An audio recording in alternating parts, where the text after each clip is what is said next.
కనిపెట్టుకుంది ఇశ్రాయేల్ వాళ్ళ కోసం. కన్యత్వం మొదలుకొని ఎవరాయమా అంటే ఆషేరు గోత్రికురాలు. ఆషేరు ఎవరు? ఆయన ఎవరు? ఆషేరు అంటే మనకు యాకోబుకు భార్యలో ఇద్దరు అక్కా చెల్లెలు చేసుకున్నాడు, లేయాను రాహేలును చేసుకున్నాడు. లేయా దాసి అయిన జిల్పా కుమారుడు ఆయన ఆషేరు. జిల్పా కుమారుడైన రెండో కుమారుడు వచ్చేసి ఆషేరు. ఆ రెండో కుమారుడి సంతానములో ఆ గోత్రములో వచ్చిన ఆయమే ఎవరు? ఏమో హన్నా అనే ఆయమ. అంటే ఆయనకు పిల్లలు ఉన్నారు. ఆ అన్నగా ఈ అన్న కాలం నాటి ఈమె యేసు క్రీస్తు పుట్టినప్పుడు వచ్చిన అన్న ఏమో. ఆమె ఎప్పుడో సమయాలు వాళ్ళ తల్లి.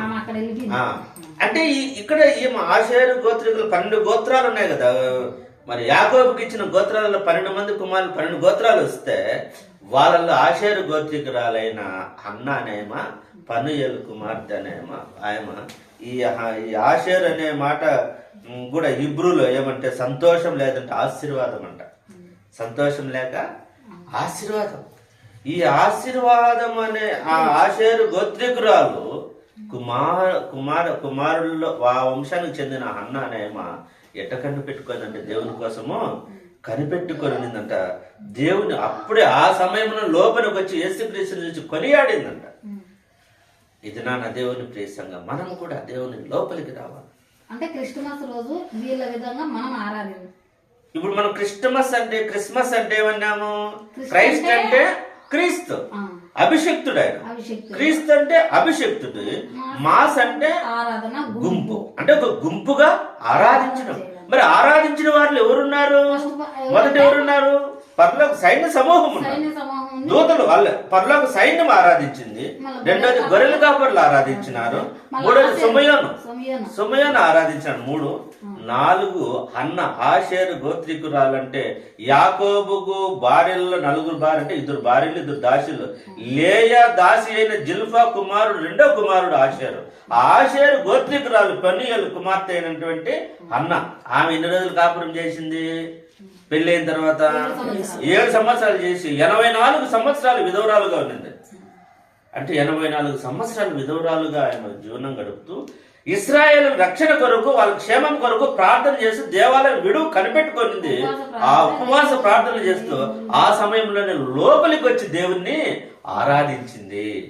అంటే దినాన దేవుణ్ణి ఆరాధించడానికి వయసుతో పని లేదు, దేవుణ్ణి ఆరాధించడానికి హోదాతో పని లేదు, దేవుణ్ణి ఆరాధించడానికి నీ స్టేటస్తో నీ స్థితిగతులతో నీకు పని లేదు. కానీ ఆ లోక రక్షకుడు పుట్టినాడన్న ఆనందం నీలో ఉంటే, ఆయన ఆరాధించాలనే ఒక తపన ఉంటే, మనం ఆత్మతో సత్యంతో దేవుణ్ణి మనము ఆరాధించే వారిగా ఉండాలా. మనకి ఏమి ఇంటిలో ఏమి లేకపోయినా దేవుణ్ణి ఆరాధించే వారిగా ఉండాలా. కొత్త బట్టలు లేకపోయినా ఆరాధించాలా, పిండి వంటలు లేకపోయినా ఆరాధించాలా, ఇంటికి సున్నం కొట్టకపోయినా ఆరాధించాలా, ఏమన్నా లేకపోయినా దేవుణ్ణి ఆరాధించాలా. ఆరాధించేదే క్రిస్మస్, అవునా? మరి ఆరాధించకుండా నువ్వు ఎన్ని చేసి ఏం ఉపయోగం? చాలా మంది ఈ దినాలలో క్రిస్మస్ పండుగ వస్తుందని చెప్పేసి చర్చికి రాకుండా ఇంట్లో పనులు చేసుకుంటూ ఉంటారు. మరి నువ్వు ఏం చేసినట్లు? వ్యర్థమైన ఆరాధన చేస్తున్నావు, నీకు తెలియని ఆరాధన చేస్తున్నావు, దేవునికి ఇష్టం లేని ఆరాధన చేస్తున్నావు. నువ్వు చేయవలసింది చేయకుండా చేయరాని చేసి ఇదే ఆరాధనని భ్రమపడుతూ ఉన్నావు, మోసపోతూ ఉన్నావు. చాలా మంది మోసపోతారు, నేను చూస్తూ ఉంటా. మరి పండగ రోజు రానే రారు, ఇల్లు కొడుక్కొని అవి చేసుకుని ఇవి చేసుకుంటారు. వాక్యం చెప్తా ఉంటా, చూస్తూ ఉంటా, నేను వాక్యం మెసేజ్ చెప్తా ఉంటా, ఆ దారినే తిరుగుతూ ఉంటా. నీళ్ళు దాన్ని అవి దాన్ని ఇవి దాన్ని అన్నీ చేసుకుంటూ ఉంటారు. కానీ కానుకలు వేసేటప్పుడు వచ్చేస్తావు. ఒక్క వాక్యం నువ్వు నీ జీవితంలో పండగ రోజు కూడా దేవుని ప్రియ సంగమా, ఇంత చేసి నువ్వు ఏం ఆరాధన చేసినావు, ఏం పండగ చేసినావు అంటే క్రీస్తు లేని ఆరాధన చేసినావు, క్రీస్తుని ఎరగనటువంటి ఆరాధన చేశావు. ఇది నాన్న మన జీవితాలు అలా ఉండకూడదు. దేవుణ్ణి ఆరాధించాలంటే ఏమున్నా లేకపోయినా సత్యమైన దేవుణ్ణి, నీ కోసం నా కోసం జన్మించిన ఆ లోక రక్షకుడిని ఆరాధించాలా. వాళ్ళందరూ ఆరాధించారు, మన ముందు వాళ్ళు ఆరాధించారు, ఈరోజు మనం ఆరాధించేవారుగా. 3వది 5